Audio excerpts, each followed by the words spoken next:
السلام علیکم ورحمۃ اللہ. وعلیکم السلام ورحمۃ اللہ وبرکاتہ. بیٹھ جاؤ. ہاں جی،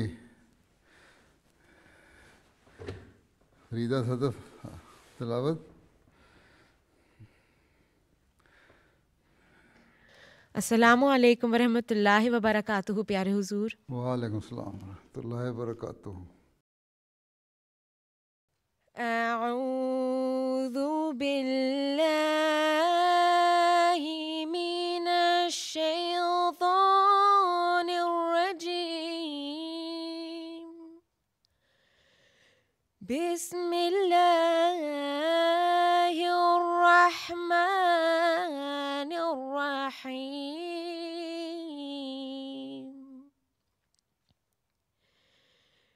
أقم الصلاة لدلوك الشمس إلى غسق الليل وقرآن الفجر إن قرآن الفجر كان مشهودا ومن الليل فتهجد به نافلة لك عسى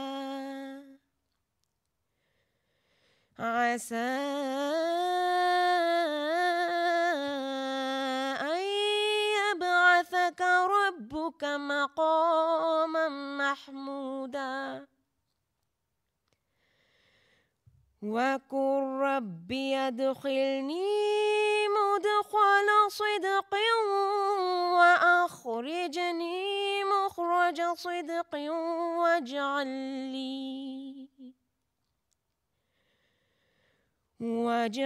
لي من لدنك سلطانا نصيرا.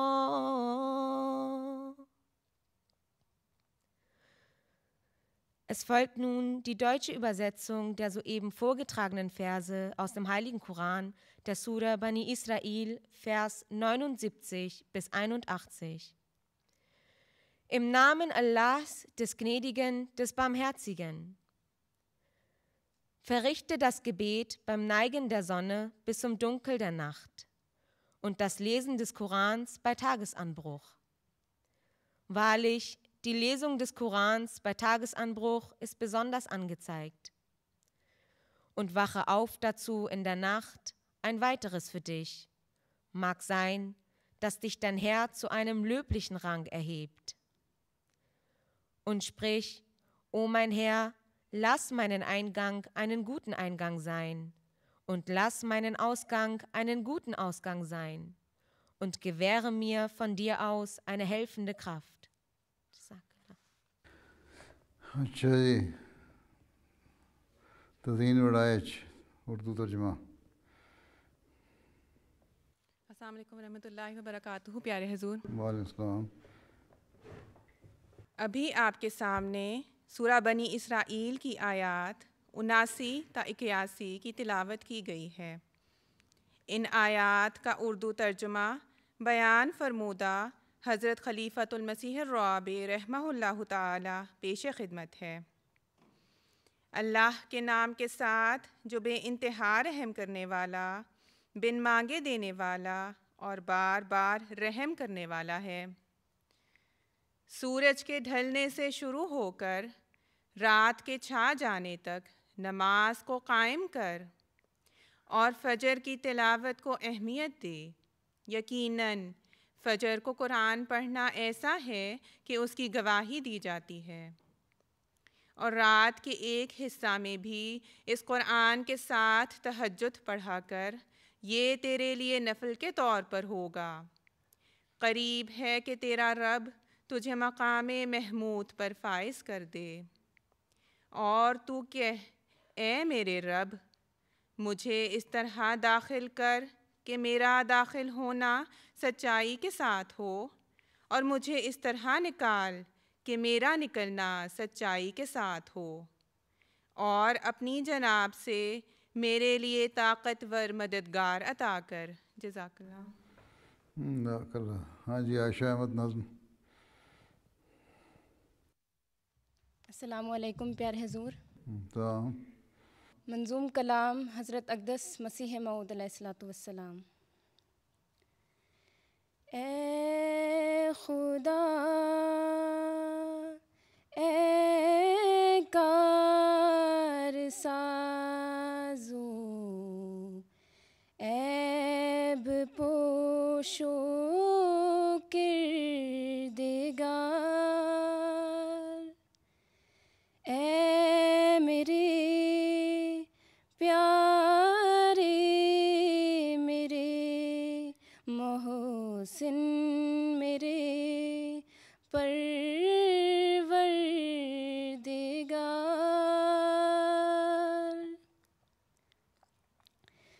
کس طرح تیرا کروں اے ظلمن شکر و سپاس، وہ زباں لاؤں کہاں سے جس سے ہو یہ کاروبار،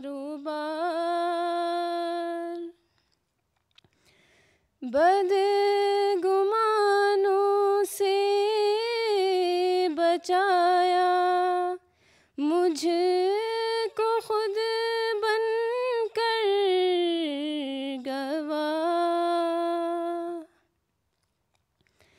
کر دیا دشمن کو ایک حملے سے مغلوب اور خوار،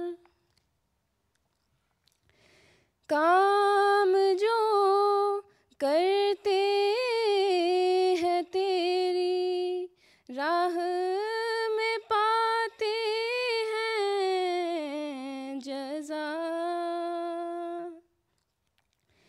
مجھ سے کیا دیکھا کہ یہ لطف و کرم ہے بار بار، اے میرے یار یگانہ، اے میری جاں کی پناہ، بس ہے تو میرے لیے، مجھ کو نہیں تجھ بن بکار.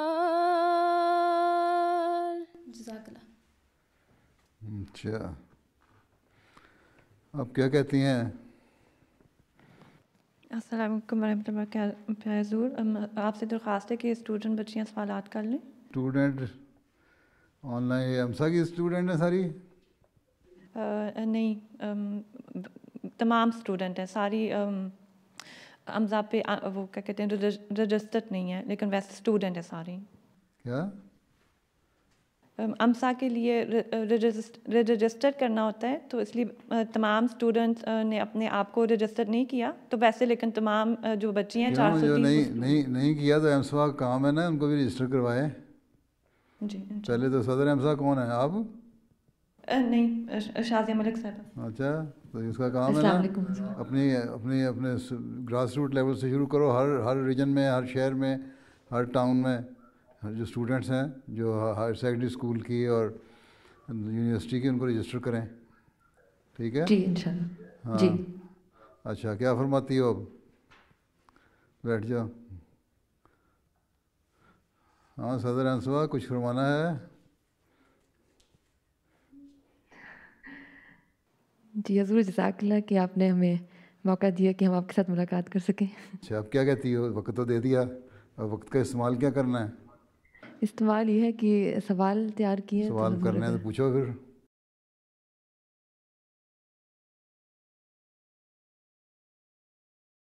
السلام علیکم پیارے حضور، میرا نام مریم معروف ملک ہے اور میں اسلامک اسٹڈیز میں ماسٹر کر رہی ہوں۔ میں نے صحیح البخاری میں حدیث پڑھی ہے جس میں رسول اللہ صلی اللہ علیہ وسلم نے فرمایا، جس نے کوئی تصویر بنائی تو اللہ تعالیٰ اسے سزا دے گا کہ اس میں روح بھی ڈالے، اور وہ کبھی اس میں روح نہیں ڈال سکے گا۔ میرا سوال ہے کہ کیا کسی انسان یا جاندار کی تصویر ہاتھ سے بنانا جائز ہے یا نہیں؟ یہ ہمارا فتویٰ فقہ یہی ہے کہ جائز نہیں ہے، کیونکہ وہ امپریشن ایکسپریشن چہرے کے سارے تاثرات وہ انسان دے ہی نہیں سکتا ہاتھ کے اسکیچ سے۔ کیمرے سے تصویر کھینچنا بالکل اور چیز ہے، اس میں ہر چیز آ جاتی ہے، ٹھیک ہے۔ اس لیے بعض دفعہ بعض بچے بعض مائیں بڑے فخر سے لے کے آتی ہیں، دیکھا جی بڑی اچھی تصویر بنائی آپ کی یا اپنی اس بچے نے، اور کتنا اچھا خوبصورت اسکیچ بنایا ہے۔ میں کہتا ہوں یہ غلط چیز ہے، اس کو پھاڑ دو، میری تصویر کبھی نہ بنانا، ٹھیک ہے۔ اور میں تو ڈسکریج کرتا ہوں بلکہ بچوں کو ایسی چیزوں سے، اس لیے ہاتھ سے بنانا بالکل غلط چیز ہے اور نہیں بنانی چاہیے، ٹھیک ہے۔ وہ کیمرے کی تصویر بالکل اور چیز ہے، اور وہ بھی ایک مقصد کسی مقصد کے لیے ہونی چاہیے۔ بعض دفعہ تو بعض پیاروں کے اظہار کے لیے لوگ اپنے لیے تصویر کھنچوا لیتے ہیں، پاسپورٹ کے لیے، ویزے کے لیے، آئیڈینٹی کارڈ کے لیے چیزیں ہوتی ہیں، مجبوری ہے آج کل کے زمانے میں، ٹھیک ہے، بہت سارے آئیڈینٹیز کے لیے۔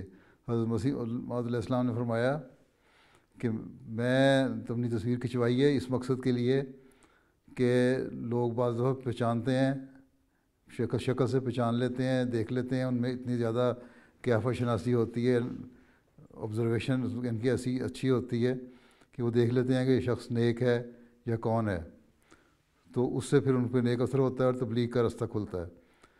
تو یہ مقصد تھا حضرت مسیح علیہ السلام کا بھی تصویر کھنچوانے کا، اور یہی خلفاء کے لیے مقصد ہونا چاہیے، نہ صرف یہ کہ صرف سجاوٹ کے لیے رکھ لی جائے۔ یہ بعض لوگ اپنے ڈرائنگ روم میں لگا لیتے ہیں کہ غیر لوگ آتے ہیں ان کے لیے تبلیغ کے رستے کھل جائیں، کچھ پوچھتے ہیں اچھا یہ کس کی تصویر ہے، کون ہے، کیا ہے، اس سے پھر ایسا ایسا بات آگے چلتی ہے۔ تو نیک مقصد جو ہو اس کے لیے تصویر کھنچانا بھی جائز ہے۔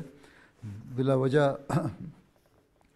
کسی کو اس لیے کسی بزرگ کی تصویر کھینچ لینا کہ یہ بزرگ ہے اور یہ ہمارے گھر میں اس کی تصویر لگی ہوئی ہے، اس سے ہمارے گھر میں برکت پڑ جائے گی اور یہ ہو جائے گا، وہ غلط چیز ہے۔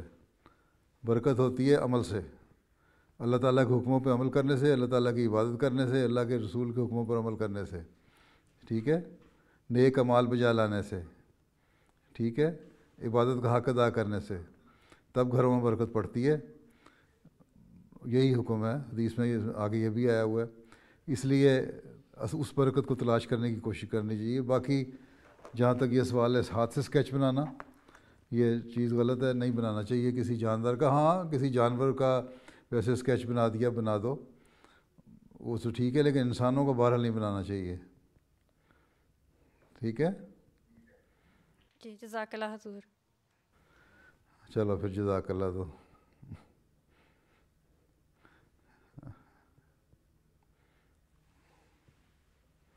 السلام علیکم ورحمۃ اللہ وبرکاتہ، پیارے حضور۔ وعلیکم السلام۔ میرا نام ہما سرور ہے اور میں محمد سرور صاحب کی بیٹی ہوں۔ محمد سرور نام ہے، محمد سرور نام ہے، محمد سرور کی بیٹی ہو، ہما سرور؟ ہما سرور نام اچھا، ماشاء اللہ جی۔ اور میرے دادا جان کا نام چودھری محمد صدیق کتیالہ والا ہے، وہ دارالفضل رواس سے تھے۔ کتیالی ہے، اچھا، ماشاء اللہ۔ پیارے حضور، میرا سوال بچوں کی تربیت کے حوالے سے ہے کہ بسا اوقات تربیت کے معاملے میں والدین کے خیالات نہیں ملتے۔ مثلاً اگر والدہ اپنے بچے کو وقف کرنا چاہتی ہے اور والد نہیں، یا والد چاہتے ہیں اور والدہ نہیں، تو ایسی صورت میں کیا فیصلہ کرنا چاہیے؟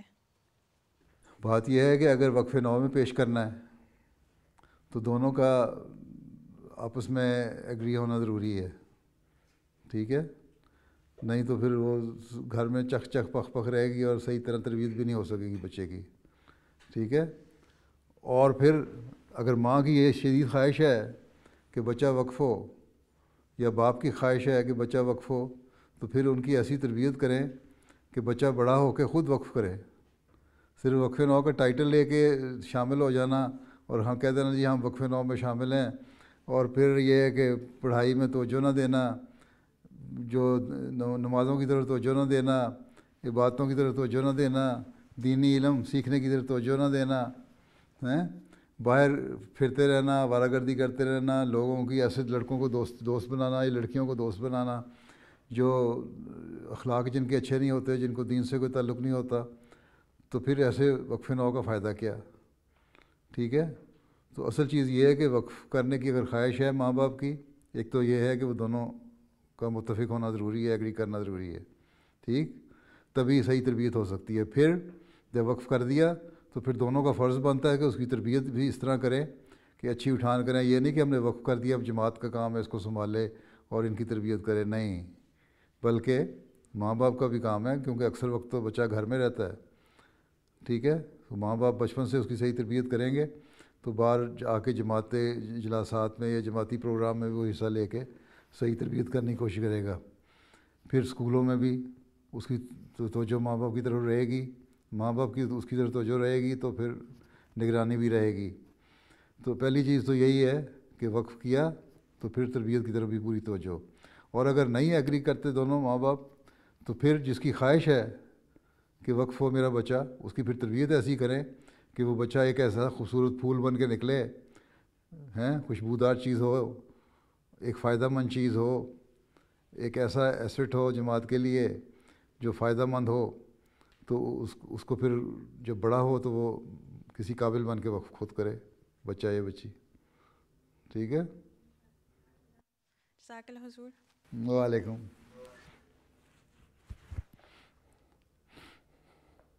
السلام علیکم پیارے حضور. وعلیکم السلام. میرا نام مونا فاطمہ مجوکا ہے.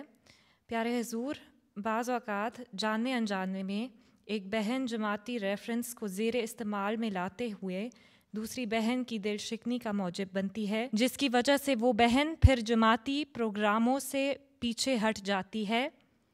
یقیناً ایسا طرز عمل ہماری تعلیم کے خلاف ہے.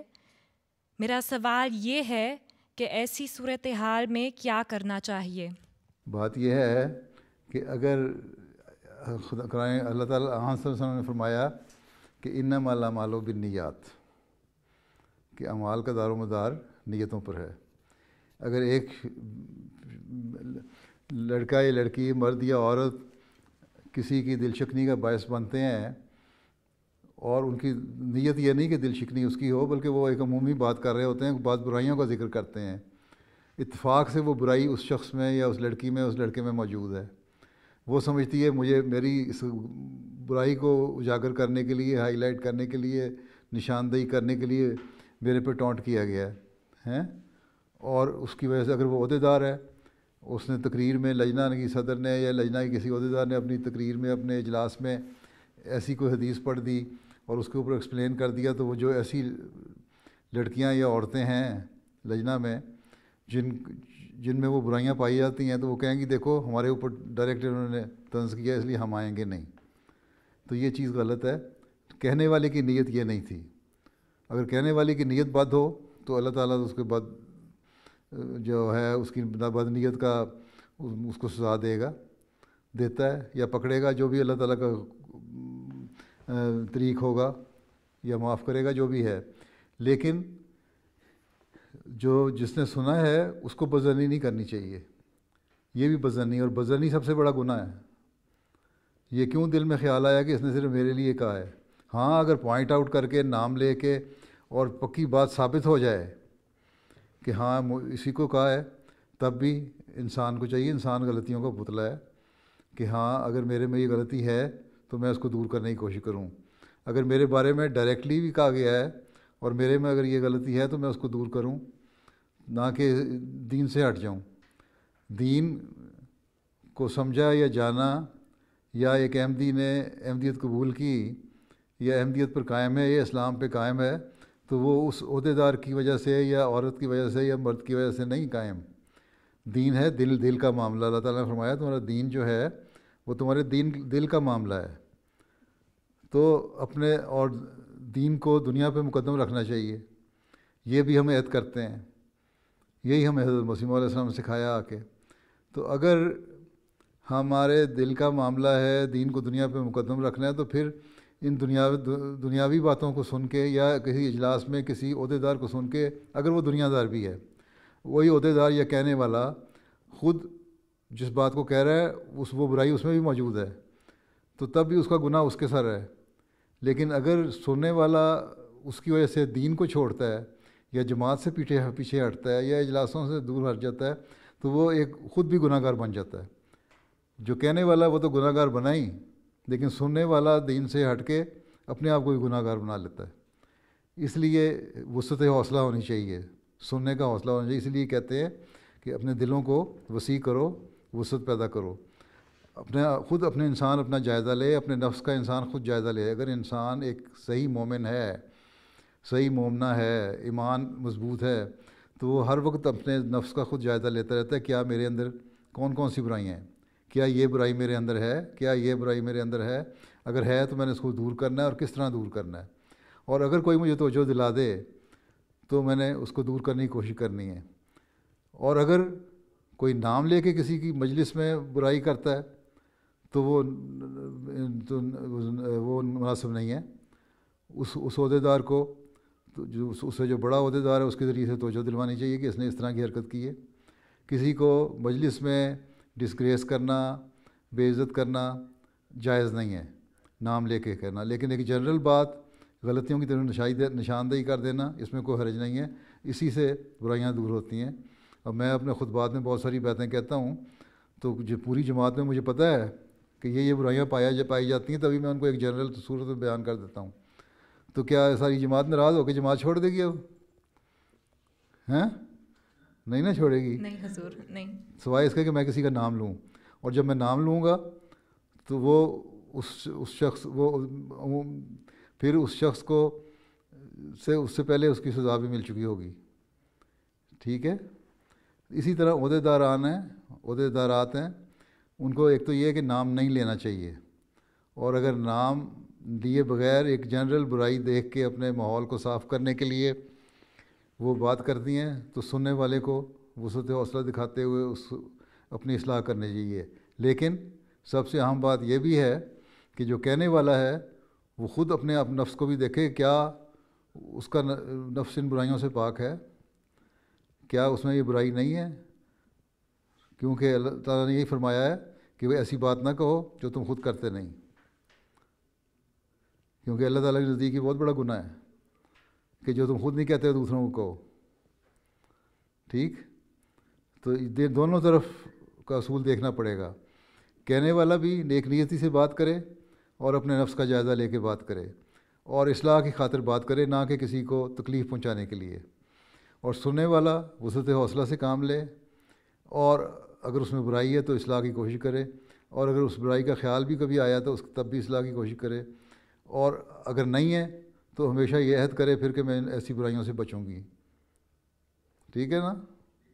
جی. سمجھ آ گئی؟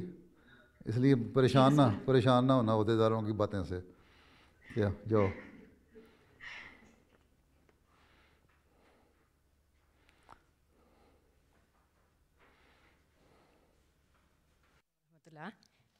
میرا نام خنسا احمد ہے اور میں اس وقت ایجوکیشنل سائنس میں ماسٹر تھیسس لکھ رہی ہوں، اور ساتھ ایک چلڈرنس ہوم میں جاب بھی ہے. کمال کر دیا. تو حضور اسی حوالے سے میرا سوال ہے کہ وہ بچے جن پر گھروں میں ظلم ہوتا ہے اور حکومت ان بچوں کو ماں باپ سے الگ گھروں میں بھیج دیتی ہے، تو اسلامی تعلیم اس بارے میں کیا کہتی ہے، اور کیا جماعت کو بھی ایسے چلڈرنس ہوم بنانے چاہیے؟ بات یہ ہے کہ جن بچوں پہ ظلم ہوتا ہے وہ ماں باپ ظالم ہیں، اور حکومت کا اپنا قانون ہے یا قاعدہ ہے. اگر ثابت ہو جائے کہ ظلم ہو رہا ہے تو حکومت ان کو لے جائے گی. اس پہ ہم تو کچھ نہیں کر سکتے، ہمارے پاس تو حکومت نہیں ہے. ٹھیک ہے. ہم تو ایک شہری ہیں، اور جب ہم شہری ہیں کسی ملک کے تو اس ملک کے قانون پہ ہم نے عمل کرنا ہے. ٹھیک ہے. ہاں یہ دیکھنے والی بات ہے، پہلی بات تو یہ قصور ماں باپ کا ہے کہ ماں باپ ظلم کیوں کرتے ہیں. وہ گناہ گار ہیں، وہ اللہ تعالیٰ کے ہاں بھی جواب دے ہیں. اللہ تعالیٰ نے تو ان کو بچوں کے بچے دیے، ایک نعمت دی، ایک انعام دیا. اس کی ان کو صحیح طرح پرورش کرنی چاہیے، نگہداشت کرنی چاہیے، ان کے پیار سے محبت سے تربیت کرنی چاہیے.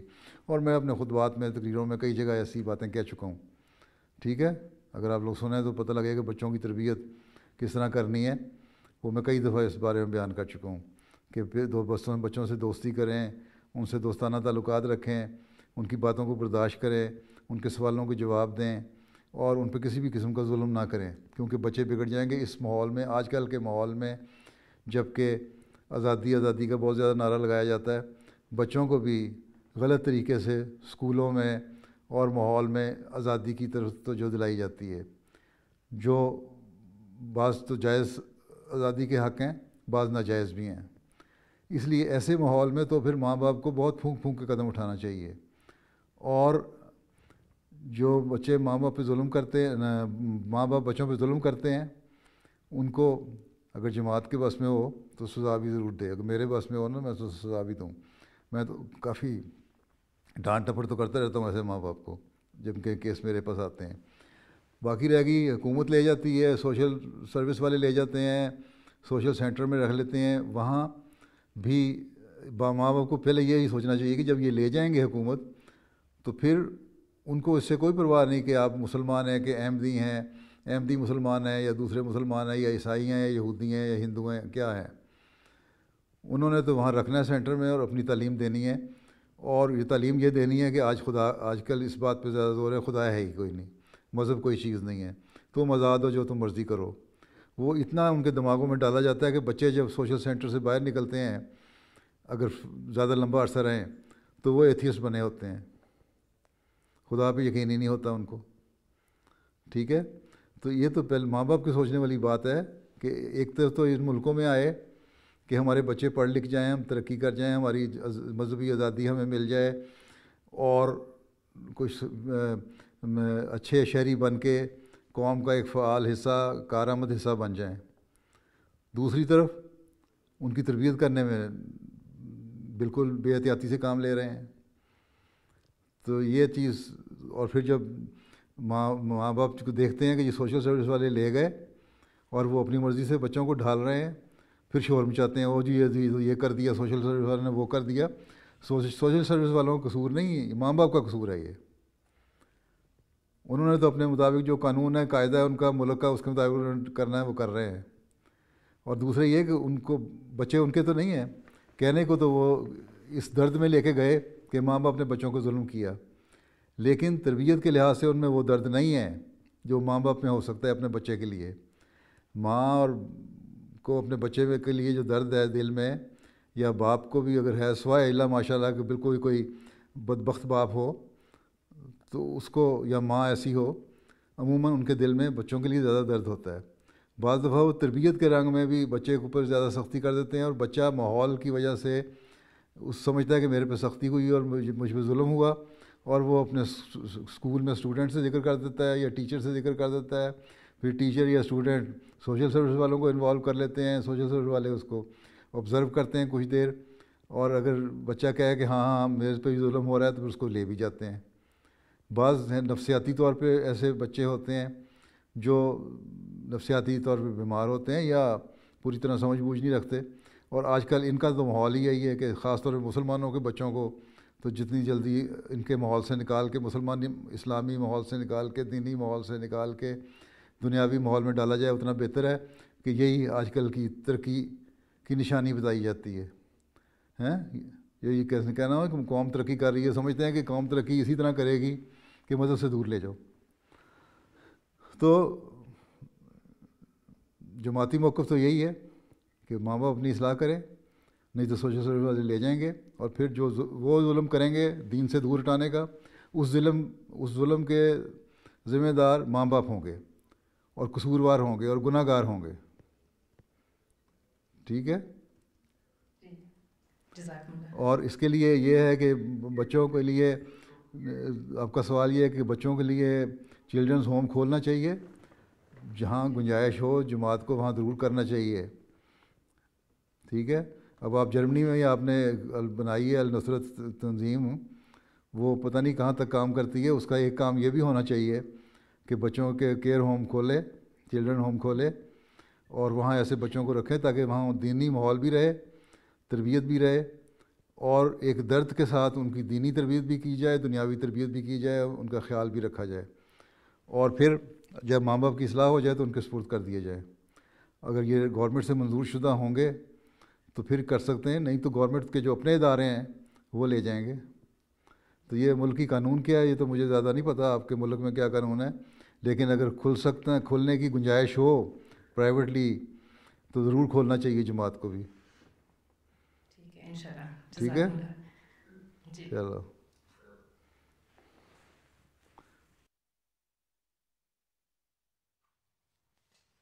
السلام علیکم پیارے حضور, میرا نام ندا احمد ہے. میں مجلس برلن سے ہوں اور پرائمری اسکول ٹیچر میں ماسٹر کر رہی ہوں.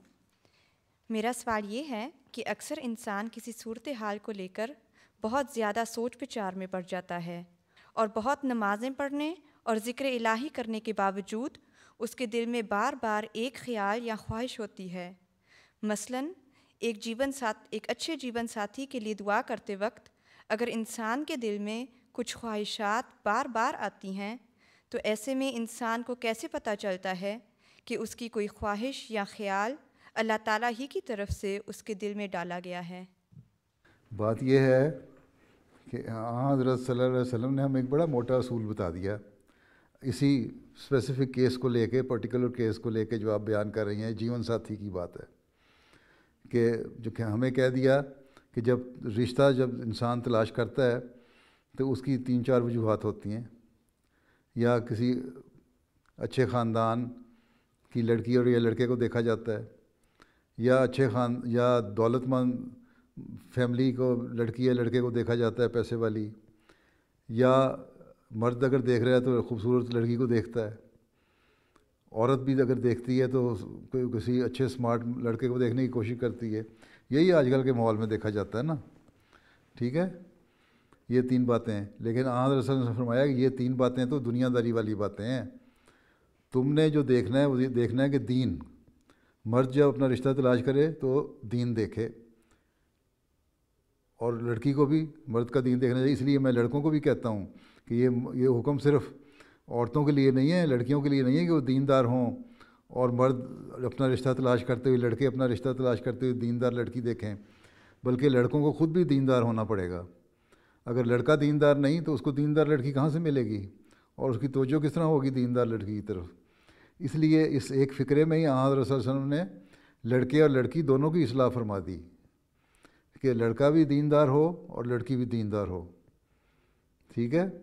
اب دعا کرتے ہوئے اگر آپ کے دل میں یہ خیال آتا ہے, دنیاوی باتیں سوچ زیادہ آتی ہیں, تو اس کا مطلب ہے کہ وہ دعا میں اتنا اللہ تعالیٰ کی طرف سے اتنا اثر نہیں ہے. اگر اللہ تعالیٰ کی طرف سے ہو تو ہمیشہ اس کا دین اور اس کی جو اچھی باتیں نیک اعمال ہیں ان کی طرف توجہ ہو. یہ انسان دعا کرے کہ اچھا دیندار اور اچھے عمل کرنے والا انسان مجھے ملے.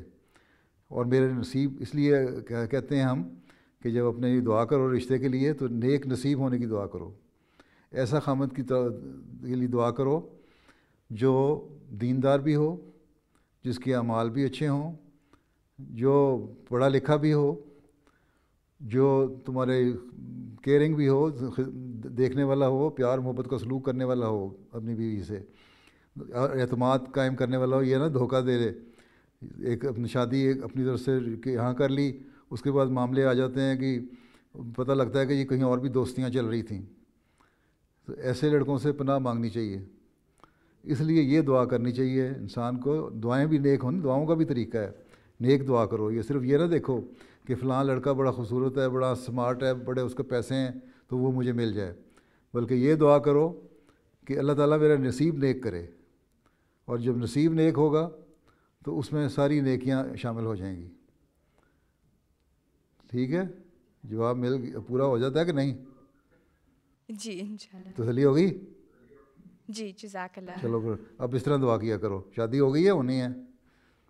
نہیں ابھی نہیں شادی ہوئی. بس ٹھیک ہے, پھر یہ نیک دعا یہ کیا کرو جو میں نے بتائی ہے. جی انشاءاللہ. جزاک اللہ.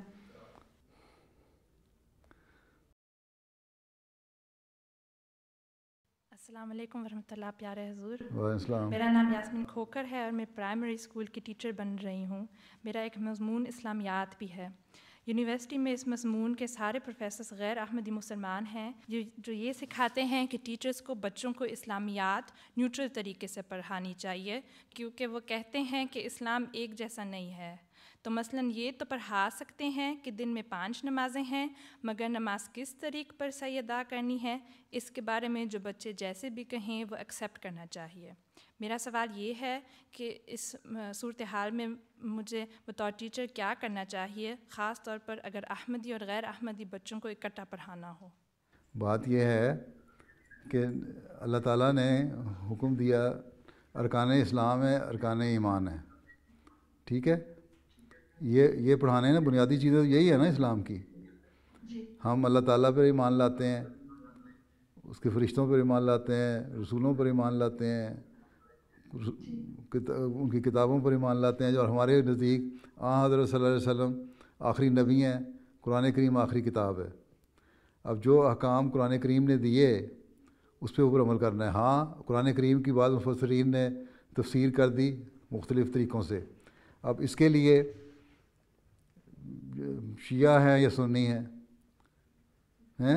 ان کے بھی آگے فرقے ہیں، امام ابو حنیفہ ہیں، امام ابو مالک ہیں، اور اس طرح حنبل، اور یہ 4 جو ہیں مسلک ہیں، ٹھیک ہے، بڑے بڑے مسلک 4 ہی ہیں نا، ٹھیک ہے کہ نہیں ٹھیک؟ جی اچھا، اب کوئی ہاتھ چھوڑ کے نماز پڑھتا ہے، کوئی ہاتھ ہر اللہ اکبر پہ ہاتھ اٹھاتا ہے، کانوں پہ لگاتا ہے، کوئی صرف یہ کہہ دیتا ہے کہ اللہ اکبر کر دیا، ہاتھ باندھ دیے۔ مختلف طریقے ہیں نا نماز پڑھنے کے، یہ ہم نے دیکھنا ہے، اس پہ ہم نے صرف یہ دیکھنا ہے۔ انہوں نے مختلف تشریحیں کی ہوئی ہیں، دلیلیں تو کوئی نہیں۔ امام مالک کے بارے میں کہا جاتا ہے کہ ان کو سزا اتنی ملی کہ ان کو وہ ہاتھ اٹھا نہیں سکتے تھے، اس لیے وہ ہاتھ نیچے رکھ کے نماز پڑھتے تھے۔ جو مالکی ہیں وہ عموماً افریقہ میں نے دیکھا ہے کہ ہاتھ نیچے رکھ کے نماز پڑھتے ہیں، ہاتھ نیت نہیں باندھتے، سینے پہ یا پیٹ پہ نہیں رکھتے، اور اذان دیتے ہوئے بھی کانوں میں ہاتھ نہیں ڈالتے، یوں کھڑے ہو کے ہاتھ لٹکے ہوئے ہیں، دیوار کے ساتھ سے کھڑے ہیں، اذان دے رہے ہوتے ہیں، عجیب تماشا ہوتا ہے۔ تو ہر ایک کا اپنا اپنا یہ مسلک ہے، اس مسئلے کو ہمیں چھیڑنے کی ضرورت نہیں ہے، ٹھیک ہے۔ وہ جو کامن چیزیں ہیں وہ یہی ہے کہ قرآن کریم کی جو تعلیمات ہیں، جو واضح تعلیمات ہیں وہ کیا ہیں، اور حضرت صلی اللہ علیہ وسلم پہ ایمان ضروری ہے، اور جو واضح حدیث ہیں ان پہ ہم نے عمل کرنا ہے، ٹھیک ہے۔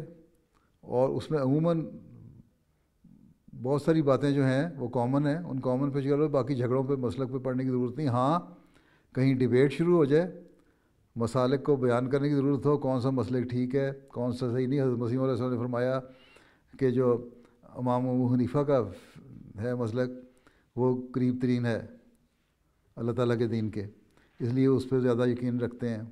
اور اگر اس میں بھی تم سمجھو کہ وہ غلطیاں ہیں تو پھر اپنا اجتہاد کرو، یا جماعت احمدیہ کے جو علماء ہیں وہ بیٹھ کے اجتہاد کر کے کوئی فیصلہ کریں، ٹھیک ہے۔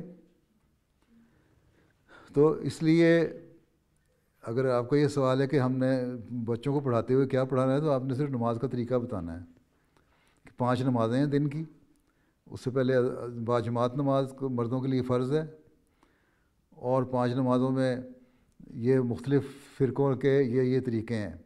لیکن حضرت صلی اللہ علیہ وسلم کا جو مستقل تعامل تھا، زیادہ تر حضرت صلی اللہ علیہ وسلم نے کیا کیا، ہم نے وہ کرنا ہے جو حضرت صلی اللہ علیہ وسلم نے فرمایا اور کر کے دکھایا، اور وہ یہی تھا جو ہم جماعت احمدیہ جس کو اختیار کیے ہوئے، ٹھیک ہے۔ اس سوال کے بعد آپ کیا سوال، آپ کا کچھ سوال کا کچھ جواب ملا ہے کہ نہیں ملا، یا کچھ وضاحت کرنی ہے؟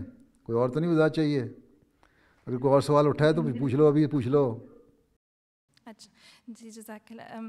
یہ بھی ہے کہ وہ کہتے ہیں کہ اگر کہ کوئی سند نہیں ملتی کہ قرآن پاک کی تلاوت کے وقت سر پر دوپٹہ لینا چاہیے، اس لیے ہمیں بچوں کو یہ بھی نہیں سکھانا چاہیے، اس طرح کے کچھ مثالیں ہیں۔ یہ تو ضروری نہیں ہے، لیکن ایک ادب اور لحاظ یہی ہے کہ ایک اچھا ڈریس ہونا چاہیے، ہیں جی۔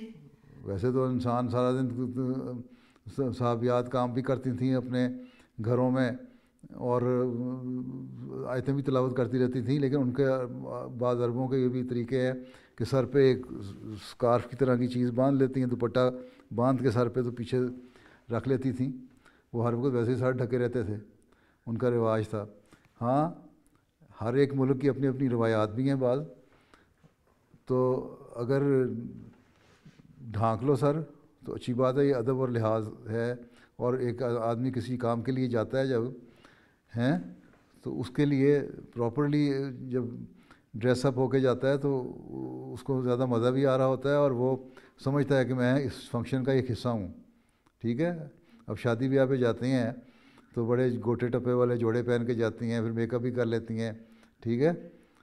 لیکن عام کالج میں جاتے ہوئے آپ نے بڑا کیجول ڈریس پہنا ہوتا ہے ہیں، جین قمیض پہن کے چلی جاتی ہیں یا کوٹ پہنا ہوتا ہے یا سر پہ حجاب ہوتا ہے.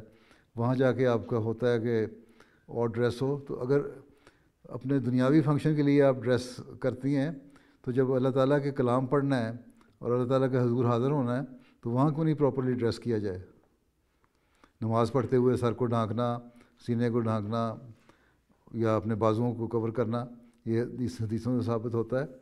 تو اس لیے یہ کہنا کہ جی بعض باتیں نہیں ہیں، اصل چیز یہ ہے دیکھنے والی کہ ٹیچرز جب ماسٹرز کر رہی ہیں یا بی ایس سی کر رہی ہیں تو وہاں ٹیچرز یہ بحث کرنی چاہیے کہ ہمیں کیا یہ دیکھنا چاہیے کہ حضرت صلی اللہ علیہ وسلم نے کیا تعامل کیا تھا، انہوں نے کیا چیز زیادہ طور پہ کی، کیا زیادہ ثابت ہے. تو اس کے لیے میں یہ دیکھنا چاہیے جو حضرت صلی اللہ علیہ وسلم نے ہمیں کر کے دکھایا یا فرمایا اور اپنے سامنے ان لوگوں کو کروایا، وہ تعامل ہے ہمارا، اس طرح ہی کرنا چاہیے. ٹھیک ہے. باقی چھوٹے چھوٹے فقہی مسائل جو مسئلوں میں پڑھنے کی ضرورت کوئی نہیں، یہ تو بحث کی علیحدہ بحثیں ہیں.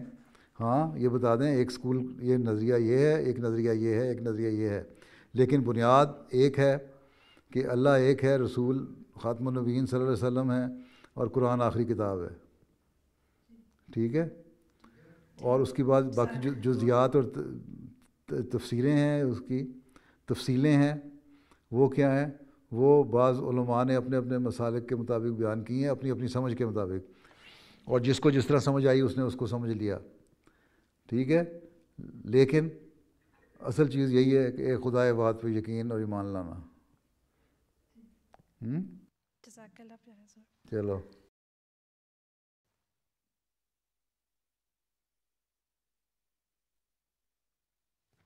السلام علیکم پیارے حضور. وعلیکم السلام. میرا نام انیکا ورائچ ہے. میرے ابو کا نام شفیق احمد ہے. میں قانون کی تعلیم حاصل کر رہی ہوں اور میرے فائنل ایگزامس ہونے والے ہیں.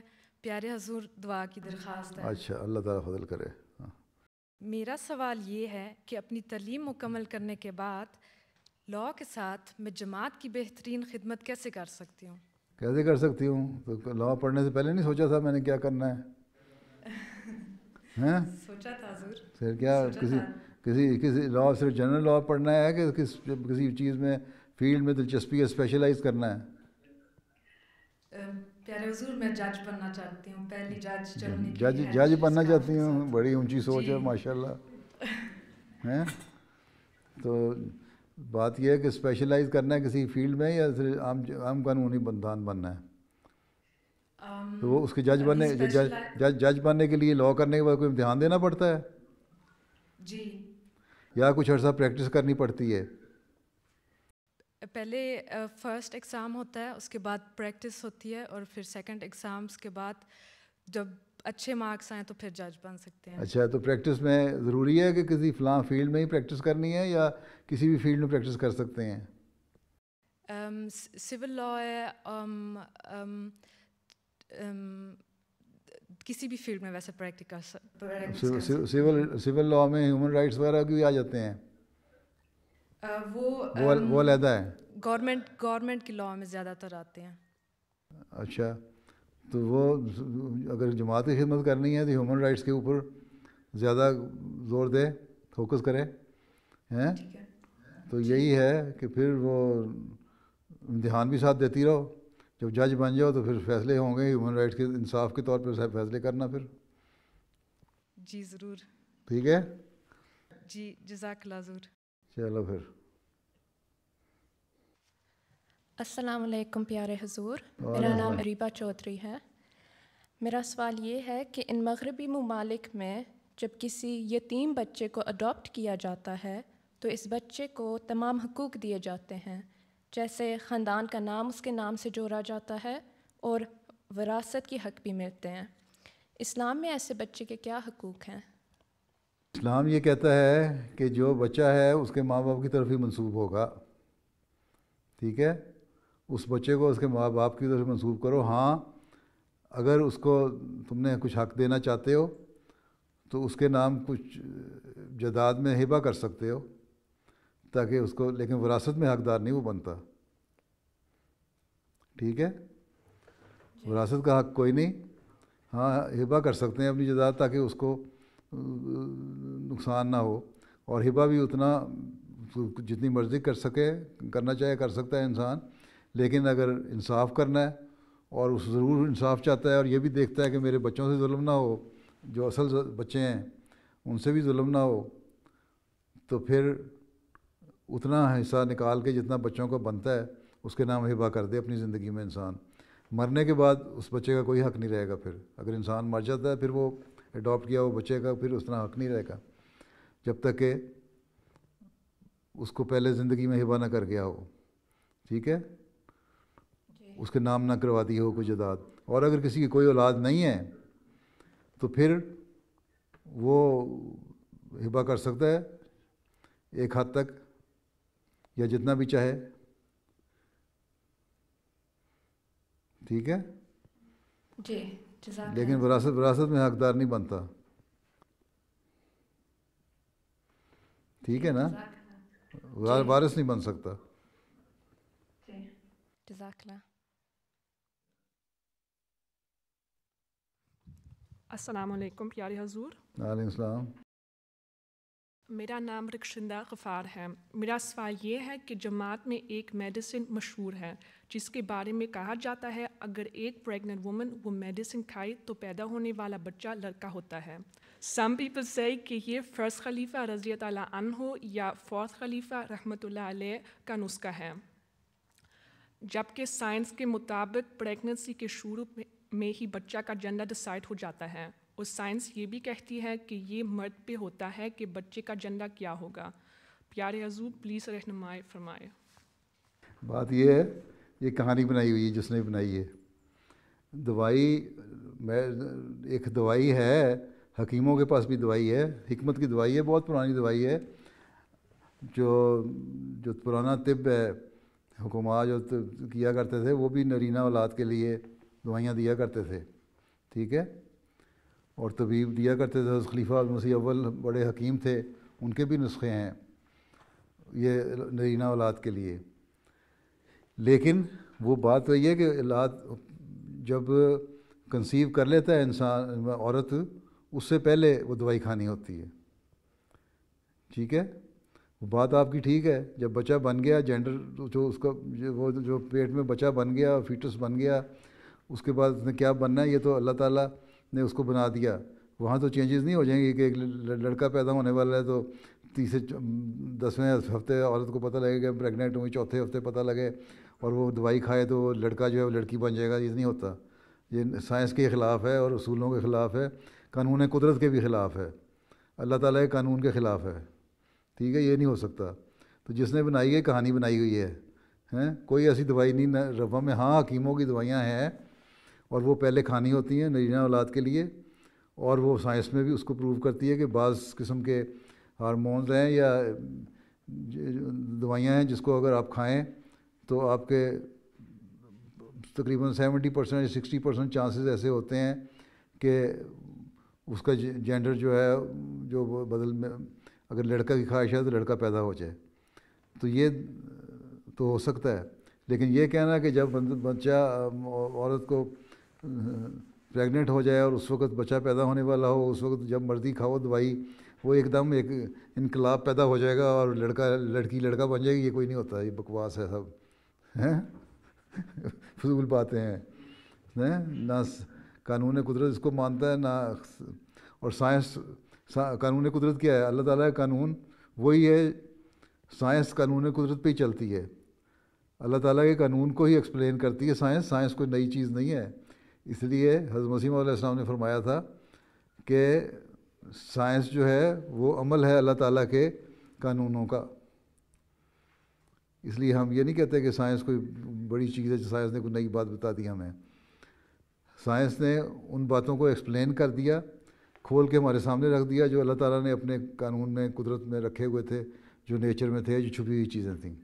ٹھیک ہے، تو اس لیے یہ کوئی دوائی نہیں ہے. ہومیوپیتھک میں بھی ہوگی کوئی دوائی، طب میں بھی ہیں دوائیاں، اور وہ یہی ہے کہ پہلے آپ کھائیں تو چانسز زیادہ بڑھ جاتے ہیں، پرابیبلٹی بڑھ جاتی ہے کہ ہونے والا بچہ لڑکا پیدا ہو، لیکن 100% شیورٹی وہاں بھی نہیں ہے.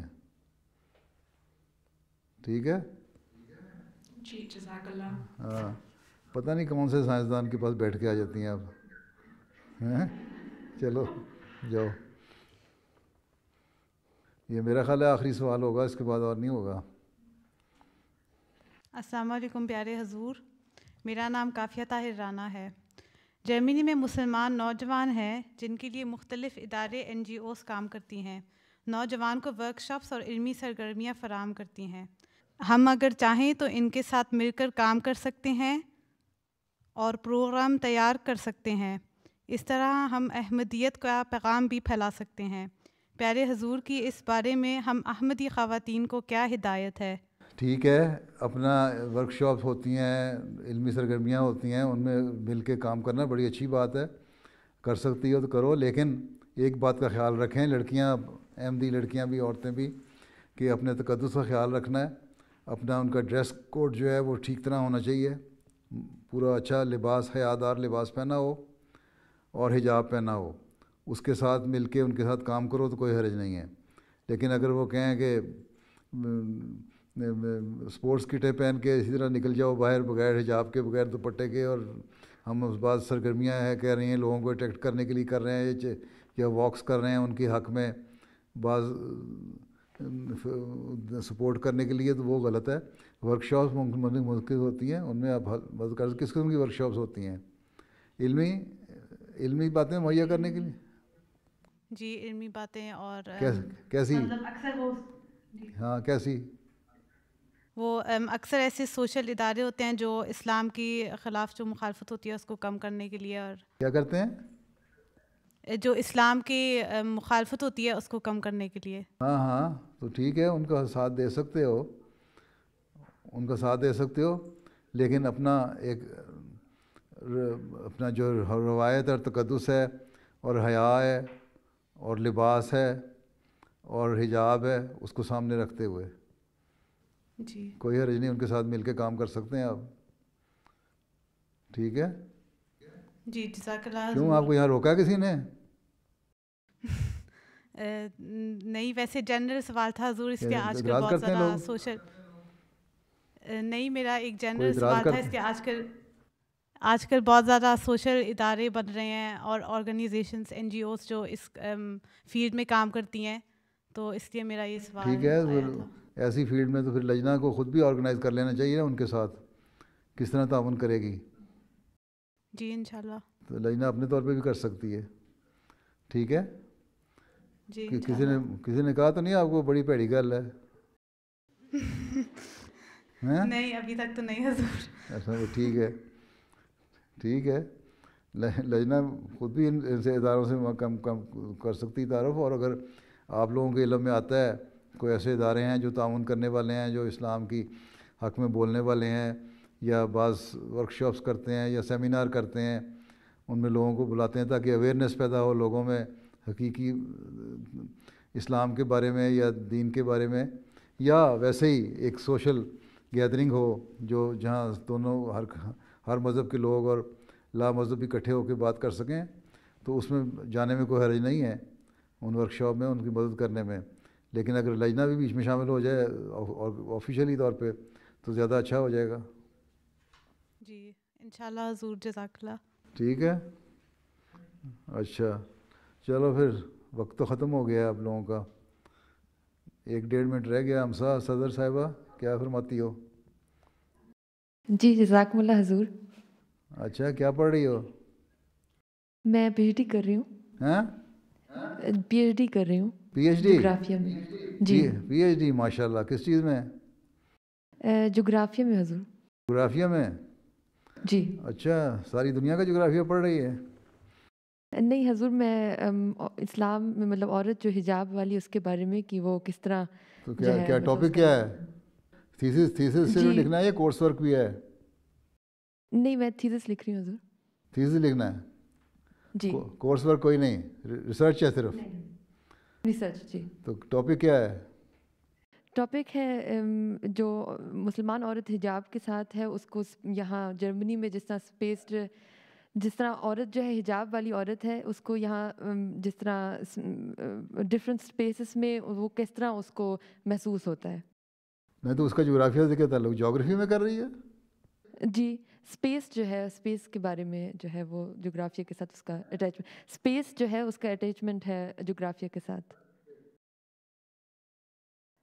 تو اس میں یہ آتا ہے کہ اور مطلب عورتیں کیوں حجاب پہنتی ہیں اور عورتوں کو جو ہے پرابلمس کون سی ہوتی ہیں اور کس طرح ان کو جو ہے ہم ختم کر سکتے ہیں. تو پھر آپ نے اس کے حق میں کوئی باتیں دلیل نکالی ہے کہ حجاب کیوں ضروری ہے اور ہم کیا محسوس کرتی ہیں, عورتیں خود کیا محسوس کرتی ہیں, ایک ایسا اچھا. جی حضور میں نکال رہی ہوں. ٹھیک ہے, اپنا تھیسس جو لکھ رہی ہیں وہ لکھیں ہیں, لیکن اخباروں میں بھی آرٹیکل لکھا کریں اس بارے میں. ٹھیک ہے انشاءاللہ. ٹھیک ہے, چلو پھر اللہ حافظ ہو. جزاک اللہ. السلام علیکم ورحمۃ اللہ.